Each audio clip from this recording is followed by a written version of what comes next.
is a remake of a hit French romantic comedy, and it was filmed right here in Atlanta. The Valet tells the story of a famous actress who asks a parking valet named Antonio to pose as her boyfriend in order to cover up her affair with a married man. Diany Rodriguez appears as Natalie, the owner of a neighborhood bike shop where Antonio is a regular. Take a look.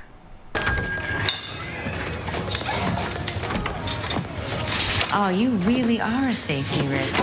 I'm gonna throw in a couple of reflectors so people can see you coming. Hey, Lou, trájeme one reflector. Your Spanish is terrible. Oh, it is as good as your English, sir. You wish. She's taking night classes, but I think not even all-day classes would help. My Spanish sucks. It is a source of great shame. Thank you for doing that in front of my daughter. Diany Rodriguez is here with me on the couch in the Good Day studio this morning. Welcome. I love watching people watch their own clips. Oh, yeah. Oh, it's grotesque and exciting. I love it. I love it. You know, before we kind of get to the details on this movie, you know, you've already got such a successful career, so many good credits in TV and film and theater. But was this something that you always wanted to do? Have an acting career? Was this part of your master plan? No. The end. The end? No. No, not at all. I originally wanted to, well, my very first career plan was to be the first female Chief Justice of the United States Supreme Court. Well, there you go. You know, dream small. And then I realized, I think at some point maybe in middle school or high school, that it was an appointed position.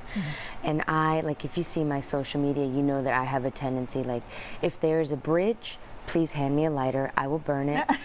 So I was like, there's no way I will be like appointed to a position. So then I was like, well, you know, I'll be a JAG officer. And at that point I'm an Army brat. My whole family is military in some form or fashion, military or police. And so we used to, on post, we would see the soldiers show. So I was like, okay, I have a perfect plan. Because I really loved the soldiers show, I was like, I'll be a JAG officer. And in my time off, maybe I'll like sing for people in the soldier show. Very easy. Again, dream small. And then I was supposed to go into ROTC in college, and through like just a really succinct but long story of events, I ended up not doing that and having to scramble the summer before my freshman year of college to find a way to get money. And sort of from there, I ended up like getting a scholarship to theater. That's also a really strange, convoluted story. And then I ended up deciding I was going to be some sort of an ambassador because I'm bilingual, and I thought, you know, maybe, and I ended up doing political science, so I had a minor in a major in political science. So I moved to New York to take the State Department test, and then while I was there, somebody was like, hey, you speak Spanish and you kind of did theater in college, you should audition for Dora the Explorer. And literally since then, I have been doing this job. Oh my goodness. So your first answer, you really summed it up. Yeah, no, this was not your plan. That is awesome.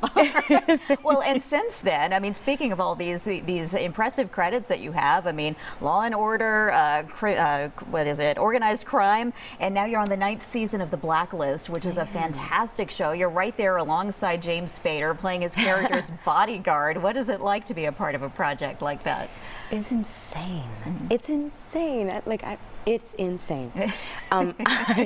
It's, you know, I got the audition sides, and it didn't say in the audition, hey, you will be the new Dembe, you will be the new right-hand person to, you know, national treasure James Spader. Right. And also you will relocate to New York for 8 months.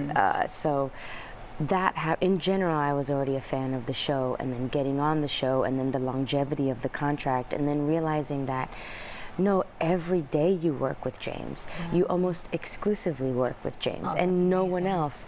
Was insane. Yeah. It's insane. I love it.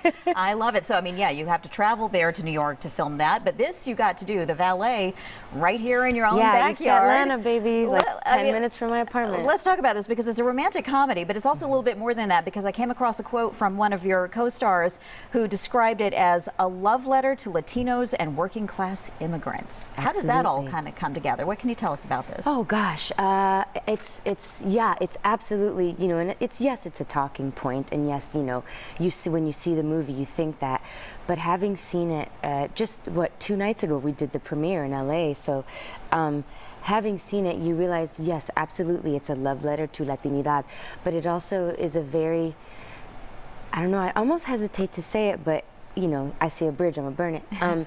It's kind of a beautiful, like, political statement of, you know, we other people so much. We other people of different cultures, of different backgrounds, you know. But this is very much a statement on, hey, you know, the people who sort of are the invisible workforce. They're your valets. They're your bus girls and boys. They're your they do your nails. They, you know, the workforce that you generally it's transactional. Like, you won't make eye contact. You just kind of like, you hand them your keys and you walk away. It's sort of making sure that as a culture, as Americans, anybody who's going to soak up this media, it's kind of saying, hey, we matter. We're here. We're human beings, and we can love, and we have families, and we're mothers, and we're daughters, and we're you know, lovers. We're people who matter, and this is a little glimpse into the life of other people who matter in the world. And it's nice to be able to get that into something that is otherwise really just a fun movie. When Oh my gosh, yeah. It's also a comedy. Yeah, absolutely. Well, on top of that, you're very involved in the Atlanta theater scene. We were talking during the break. I actually saw you in a production last year and kind of put 2 and 2 together today, and it was fantastic. But I bring that up because your involvement in the Atlanta theater scene, so much that you are a founding member of the Coalition for Racial Equity in Atlanta Theater.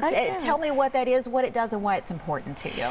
Absolutely. I like to tell people that I am too woke to be happy. Like, I know the phraseology woke is kind of gross sometimes to people, but no, like, straight up, I don't sleep because I'm like too busy thinking of, you know, like, how can I challenge my privilege today? How can I wake up and work for equity today? So this was founded, funny enough, right before the pandemic in like late 2019. 2019. I know it all blends together now, doesn't it? Yeah, like 7 years ago in 2019.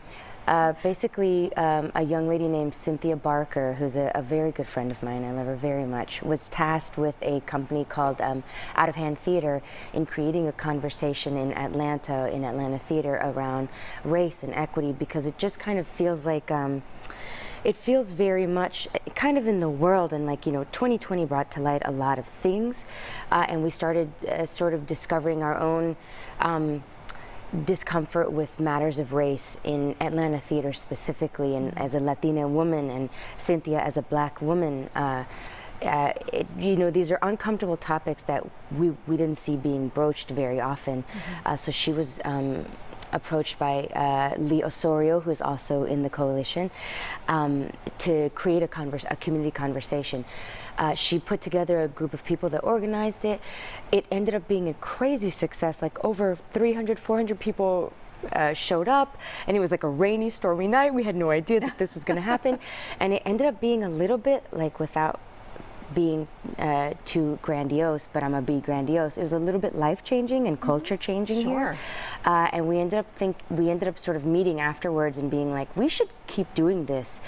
And it has grown to be still the 4 of us, but it's kind of like Atlanta Theater HR. Okay. Is a little bit, well, I know they're going to hate that I've said that, because we don't like to consider ourselves like sort of the police of Atlanta Theater, but we absolutely are a safe space where people can You saw a need. come and absolutely, and now we've handed out $20,000 in grants now, and we honestly, like, if you name it, you have a problem, come to us, we'll figure out a way to fix it. Fantastic. I'm telling you what, if that's the way you burn bridges, keep on doing it. You heard it here first, y'all. Diany, I have the endorsement of Good Day Atlanta. thank you so much for coming in this morning. We appreciate getting a chance to talk with you. Thank you so much for having me. And The Valet will premiere on HULU on next Friday, May 20th. Stay with us. We'll be right back after this.